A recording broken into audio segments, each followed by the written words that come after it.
बिस्मिल्लाहिर्रहमानिर्रहीम। नाज़रीन गिरामी, आज के प्रोग्राम में हम वही की वजाहत करेंगे कि वही किसे कहते हैं। अरबी का लफ्ज़ है वही, और अंग्रेजी में इसका तर्जुमा रेविलेशन कहा जाता है। और अल्लाह के बरगुज़ीदा फरिश्ते हज़रत जिब्राइल अलैहिस्सलाम, जिनको अंग्रेजी में आर्कएंजल कहते हैं, उनका ये काम रहा कि वो अंबिया तक अल्लाह का पैगाम लाते और अंबिया को बताते और अंबिया उसको लोगों तक पहुंचा देते। तो वही का लफ्जी माना तो लफ्जी और उसका लुग़वी माना तो ये है, किसी को चुपके से कोई बात बता देना, किसी को इशारा कर देना, किसी को कोई बात सुझा देना, किसी के दिल में कोई बात डाल देना। और इसका ये लुग़वी तर्जुमा, लुग़वी मफ़हूम में वही के लफ्ज़ को कुरान ने भी इस्तेमाल किया। मैं वो आयत आपकी खिदमत में अर्ज करता हूँ, उससे आपको लफ्ज़ वही का लुग़वी तर्जुमा बहुत अच्छी तरह समझ आ जाएगा। लेकिन एक बात मैं पहले कह दूं कि कुरान का हुक्म है कि जब भी आप कुरान की कोई आयत पढ़ें तो उससे पहले औज़ुबिल्लाहि मिनश शैतानिर रजीम पढ़ लिया करें। तो औज़ुबिल्लाहि मिनश शैतानिर रजीम, बिस्मिल्लाहिर्रहमानिर्रहीम। व औहा रब्बुका इलन नहल, और आपके अल्लाह ने रसूलुल्लाह सल्लल्लाहु अलैहि वसल्लम को खिताब करके कहा जाता है कि अल्लाह ने शहद की मक्खी की जानिब वही की। शहद की मक्खी की जानिब वही करने से मुराद ये है, अल्लाह ने शहद की मक्खी को सुझा दिया कि उसने कौन कौन से पौधों पे बैठना है, कहाँ कहाँ से उसने शहद के लिए मटेरियल इकट्ठा करना है। हाँ, वो जो कुरान का हुक्म है वो भी मैं अर्ज कर दूं। कुरान ने कहा फ़इज़ा क़रअतल कुरान फ़स्तइज़ बिल्लाह, ये कुरान का हुक्म है कि जब भी आप कुरान पढ़ें पहले औज़ बिल्लाह पढ़ लिया करें।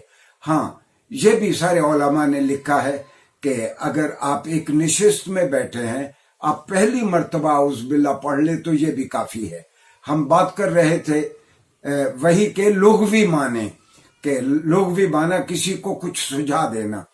एक वही का इस्तिलाही माना है कि जो जिस मफ़हूम में हम आम तौर पर लफ्ज़ वही को इस्तेमाल करते हैं कि हज़रत जिब्राइल अलैहिस्सलाम अल्लाह की जानिब से अपने किसी बरगुज़ीदा नबी की तरफ वही कहा जाता है। इसको अल्लामा तहावी ने इसको बहुत खूबसूरत अंदाज में इसको डिफाइन किया, इसको बयान किया।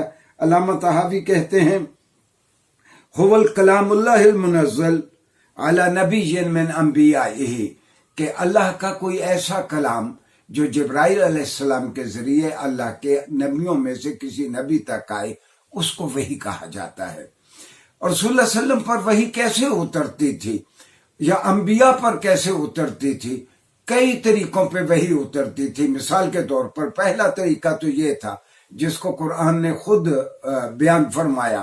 कुरान मुख्तलिफ अंबिया के बारे में कहता है, मिनहुम मन कल्लम अल्लाह, कई अंबिया ऐसे हैं जिनसे अल्लाह ताला ने बराह रास्त खिताब किया।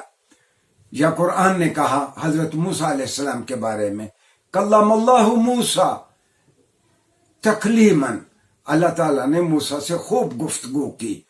अच्छा, एक और मैं मिसाल अर्ज कर दूं। हजरत मूसा जब अपनी फैमिली को लेके जा रहे थे और उनको महसूस हुआ कि फलां जगह पे कोई रोशनी है, तो वो आग लेने के लिए या उस रोशनी की जानिब गए, तो अल्लाह ताला ने खुद हजरत मूसा से खिताब किया, जिसको कुरान ने यूं बयान किया, व अना अख्तरतुका फस्तमिअ लिमा यूहा इन्ननी अना अल्लाहु ला इलाहा इल्ला अना फअबुदनी। ए मूसा, अल्लाह कह रहा है हजरत मूसा से, ए मूसा मैं तेरा अल्लाह हूं, तू जिस वादी तुवा में है, ये पाकीज़ा वादी है, फखला ना अलैक, अपने यहाँ जूते उतार दो और मैं तेरा अल्लाह हूं, और जो तेरी जानिब वही आए उसको एहतियात से सुनो, और मैं अल्लाह हूं, एक ही अल्लाह है तेरा, फअबुदनी, लिहाजा तुम मेरी इबादत करो। ये अल्लाह ताला ने बराह रास्त खिताब किया। एक तो तरीका अल्लाह का वही भेजने का अपने अंबिया की जानिब ये था। दूसरा तरीका अल्लाह का ये था कि رسول اللہ صلی اللہ علیہ وسلم پہ جو وحی آتی تھی. اچھا بخاری شریف میں پہلا باب ہی یہ ہے باب بدء الوحی کہ وحی کس طرح آتی تھی.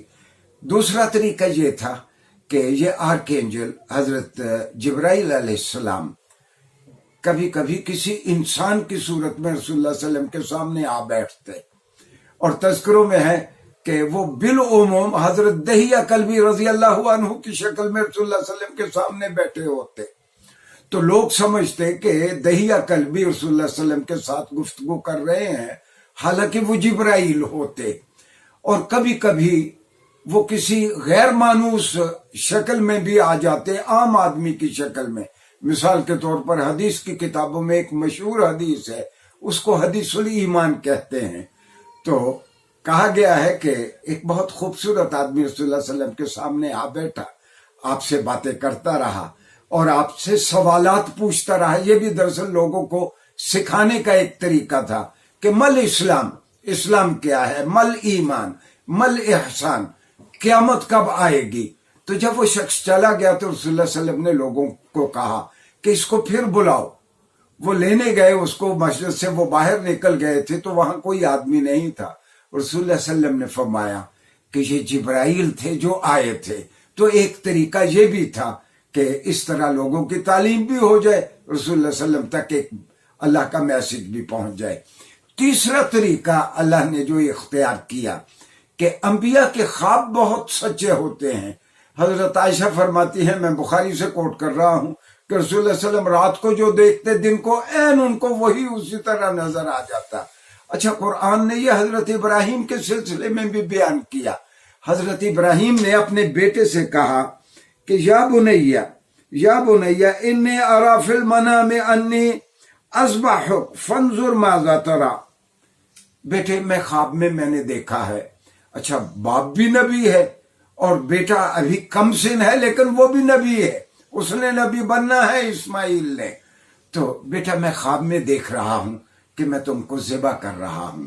اور آفرین اس بیٹے کے کہ وہ کہتا ہے کہ ففعل ما تؤمر، اے ابا آپ وہ کر گزرے، ستجدنی انشاءاللہ من الصابرین، آپ دیکھیں گے کہ میں بہت صبر کے ساتھ آپ کے ہاتھ سے ذبح ہوں گا. آپ کو معلوم ہے کہ پھر اس کے لیے ذبح عظیم کا لفظ استعمال کیا گیا. اللہ نے ایک مینڈھا جنت سے بھیج دیا. ایک چوتھا طریقہ بھی تھا وحی اترنے کا، اور وہ یہ تھا کہ رسول اللہ صلی اللہ علیہ وسلم فرماتے ہیں کہ جب مجھے وحی آتی ہے تو مجھے گھنٹی کی آواز آتی ہے.